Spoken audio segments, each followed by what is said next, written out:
Joined now by human rights advocate Bianca Jagger. You're welcome to BBC News. Thank you so much for joining me. I suppose first your reaction to hearing that Bishop Alvarez has been detained.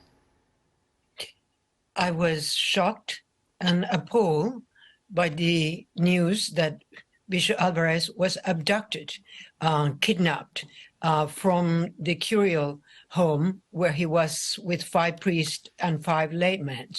What the police of Daniel Ortega did was to break down the doors and then to be able to get in to abduct him. He had been held hostage for the last 15 days without being allowed to go officiate mass or without being allowed to anyone to bring him food, drinks, and medicine.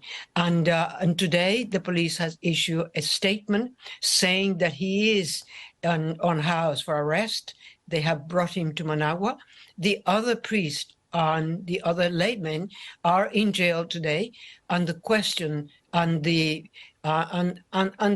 request that we are making throughout Nicaragua is release Monsignor Rolando Alvarez. I'm wondering why there is a war that is being waged against the Catholic Church, against the bishops, against the priests in Nicaragua today. And may I just say to our viewers, Bianca, that the Nicaraguan police have accused Bishop Alvarez of organising violent groups and inciting them to carry out acts of hate against the population with the aim of destabilising the Nicaraguan state. What would you respond to that?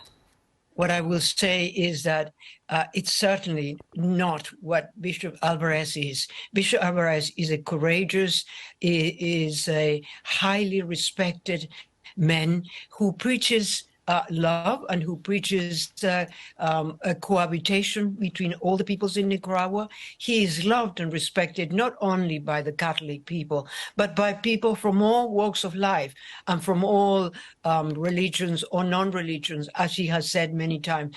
The fact is that the Catholic Church has not waged any war against the government. Neither have they ever preached for the people to uprise against the regime of Ortega and Rosario Murillo. What you have in the government of Daniel Ortega and Rosario Murillo is a regime that has committed crimes against humanity, who today are holding more than 190 people who are political prisoners. Among them, you have the 7 political leaders who were going to participate in the fraudulent elections that we have in Nicaragua.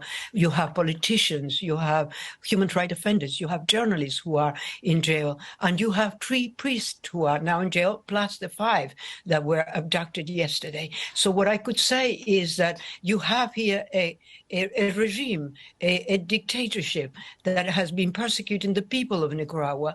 Today you have hardly any independent media. The media have had to leave the country because of the persecution. And of course that might happen with Bishop Alvarez. Let's wait and see. Obviously I don't have a representative from the Ortega government to respond to this story, although they're very welcome on the programme. There is more on this story. It's very interesting, the background, the history as well, when it comes to the Catholic Church and the Ortega, I suppose, presidency as well. Bianca Jagger, thank you so much for joining us. We'll continue following it.